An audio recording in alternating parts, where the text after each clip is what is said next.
This is Pulse of Africa, the face and voice of Africa. The story of resurgent and burgeoning Africa is here, only on the Pulse of Africa channel.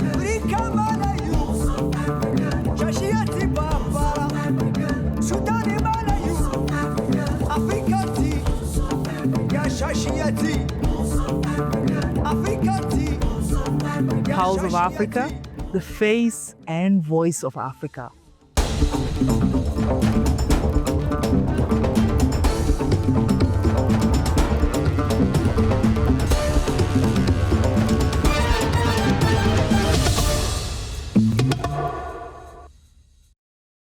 Hello and welcome. I'm Gamechisa Mendida, your host for this hour's news.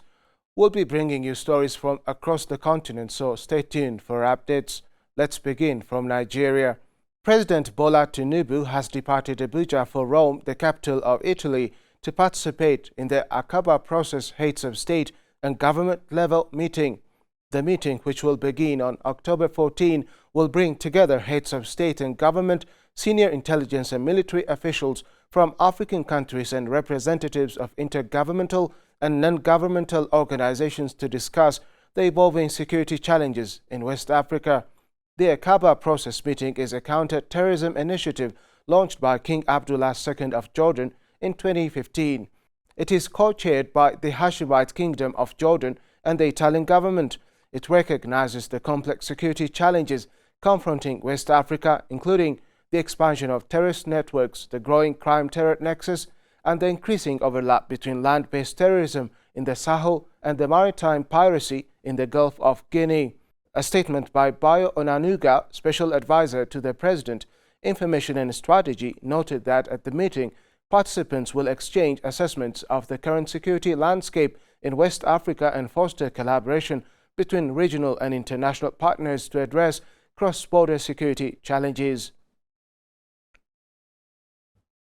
Zimbabwe and Botswana have reaffirmed their diplomatic ties, celebrating over 4 decades of friendship and commitment to strengthening bilateral ties while promoting regional peace and development.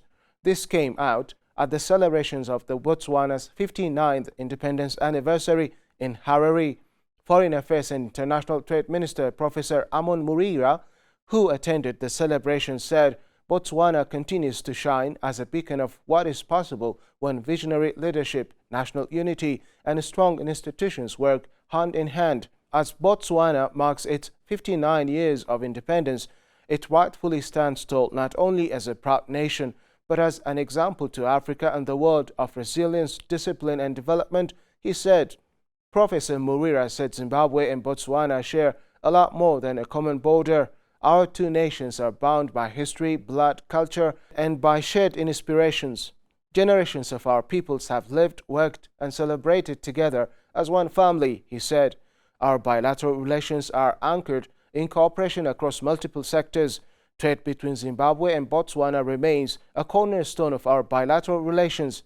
As we commemorate Botswana's independence here in Harare, let me also reaffirm our shared commitment to Pan-Africanism and regional solidarity. Both Zimbabwe and Botswana continue to play vital roles within the Southern African Development Community and the African Union. Government and the people of Zimbabwe wish that Botswana continues to flourish in peace, unity, and prosperity. Botswana's ambassador to Zimbabwe, Sarah Molosiwa, said her country's independence journey remains a symbol of resilience and unity.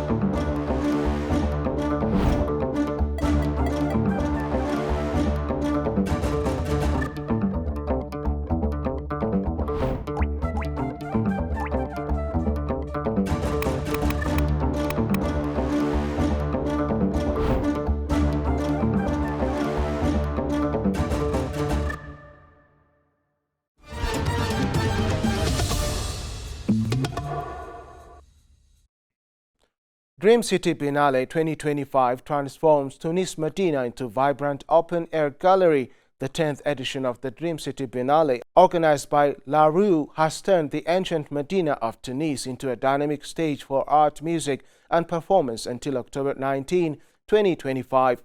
For 2 decades, the festival has fostered collaboration between artists and residents with a strong focus on women's voices. Highlights include La Rosa by festival founders Sofiani and Salma Kwesi, a tribute to Tunisian potters and UNESCO-recognized clay doll craftsmanship; Sonia Kellal's The Grounding Point, a striking woven sculpture created with desert weavers; and Serene Dos's solo performance Aswad, exploring the multifaceted nature of womanhood, also shine. Dream City reimagines Tunisia's historic heart as a living artwork, weaving together memory, creativity and community.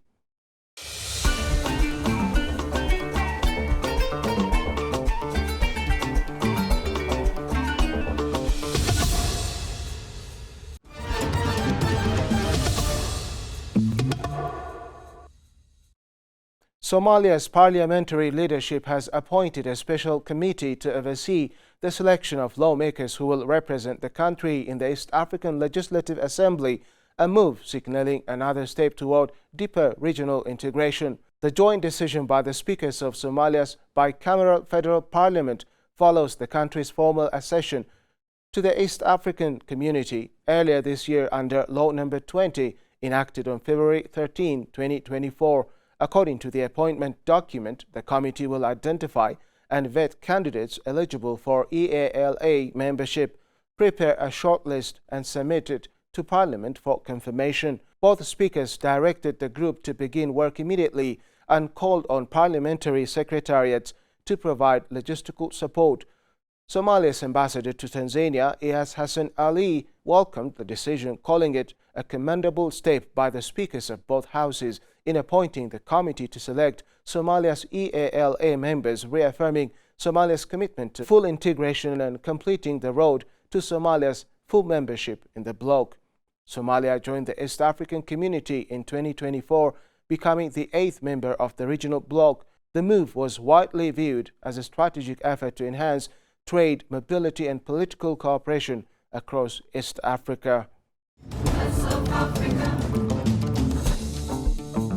This is Africa,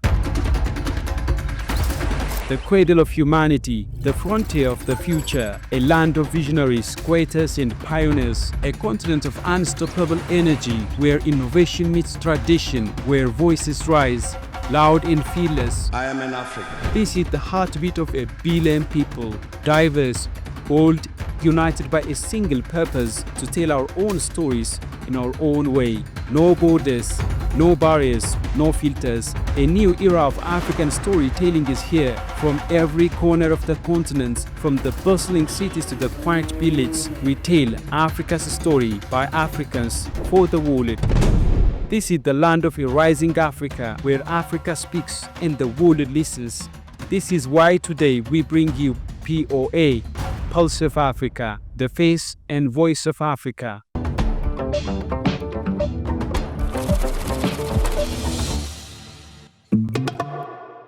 Now to business news. Zambia has voiced a strong backing for African Development Bank Group President Dr. Sidi Ould Tah's push for a new African financial architecture that strengthens the continent's economic sovereignty. Zambian President Hakainde Hichilema expressed this support during discussions with Dr. Ould Tah at State House in Lusaka on 9 October 2025, following Zambia's successful hosting of a third meeting for the 17th replenishment cycle of the African Development Fund, ADF 17.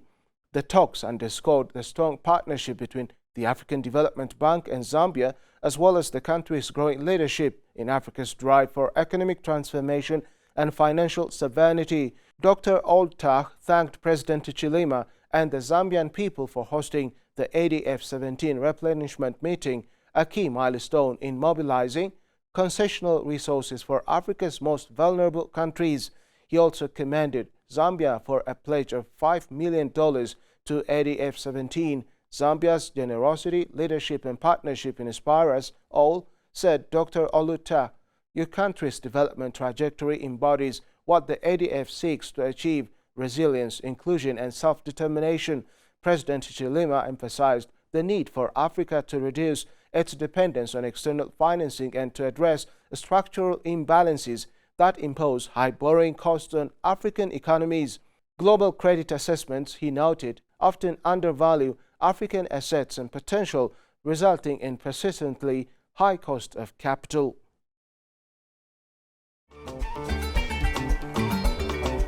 There is a tendency in the underdeveloped countries to think that there is a shortcut to development, that countries can be developed for us by someone else. I'm saying this is not possible, it has never happened. So what we are trying to say is the basis of development is our own effort.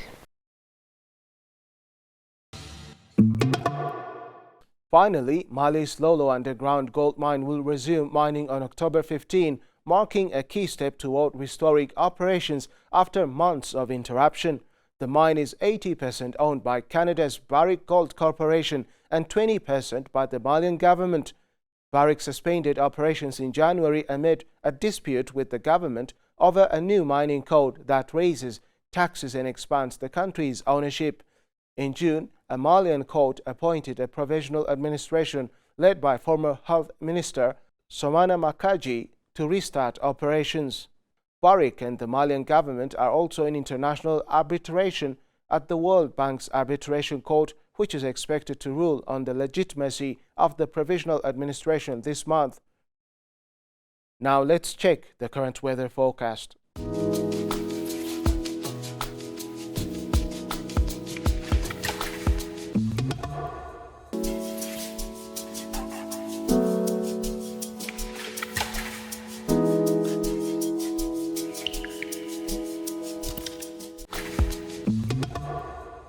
That's all for today's Pulse of Africa News. Thank you for joining us.